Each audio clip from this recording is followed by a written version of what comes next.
Get ready. 10 seconds. 5 seconds. Start. Sir, I rise to present the budget for the year 1984-85. The budget has been formulated against the background of strong recovery in national income and agriculture and an equally impressive improvement in our balance of payments. These and other developments in the economy have been covered in detail in the economic survey presented to the House a couple of days ago. I shall therefore be brief in reviewing the current economic situation. In order to fulfill our social commitments and protect jobs, government had to take over a large number of sick units and sustain them through injection of fresh resources. While some of them have turned the corner, a large number of them continue to incur losses. The time has come to undertake a careful review of the performance of sick units in the public sector with a view to reducing the drain on our resources. This the government proposes to do. Economic viability must be the principal test for the survival of an enterprise. Honorable members will recall that when our government took office in January 1980, an important task before us was to revitalize the planning process and to give a new thrust to the programs of development. I am happy to say that in the last 4 years we have been able to achieve an unprecedented increase in the tempo of public investment. Within this aggregate, plans of individual states show a varied picture. Some states have managed their finances well.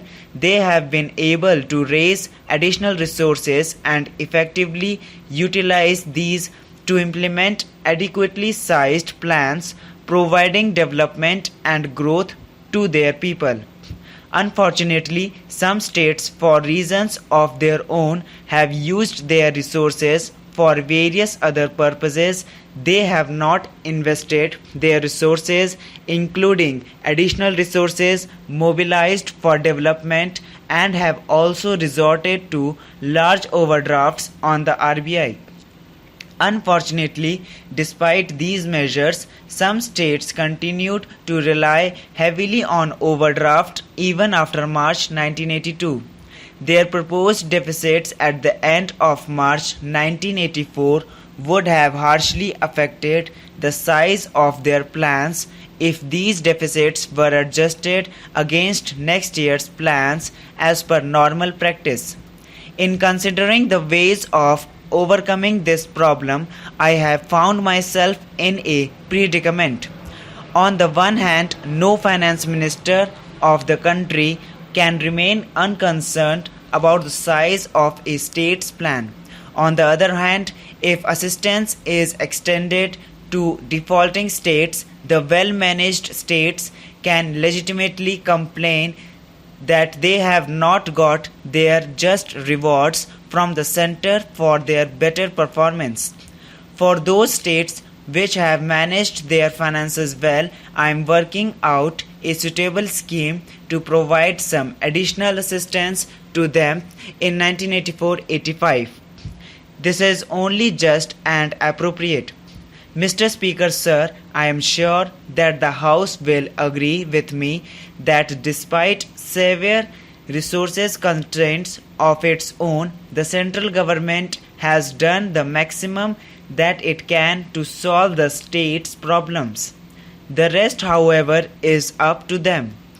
In the last 4 years, the present government introduced a number of schemes for the benefit of the weaker sections of the society, particularly in the rural areas.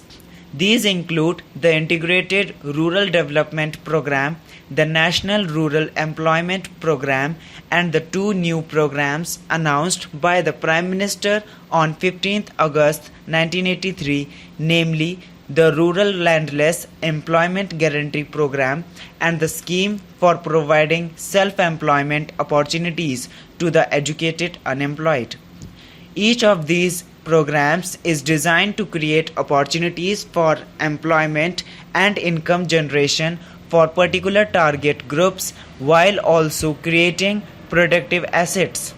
Finally, I should mention that the incentive schemes for better performance in selected areas initiated in 1983-84 will continue in 1984-85 also.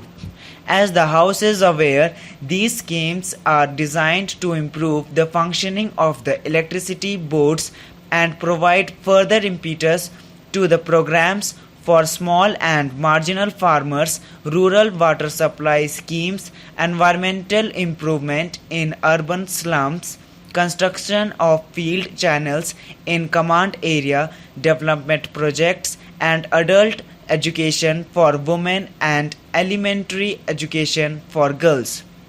A lump sum provision of rupees 200 crores is being made for this purpose. Lest the honorable members take me to be a magician who can do so much with so little, I hasten to clarify that the incentive scheme is designed to provide additional resources linked to performance for specified schemes. There are, of course, also separate substantial allocations for each of these schemes. I have only briefly touched upon the main priorities and objectives of the annual plan for 1984-85. In order to provide the maximum possible outlay for the 7th 5-year plan, I have taken special care to ensure that non-plan expenditure is kept at the minimum. However, certain increases in this expenditure are necessary and unavoidable.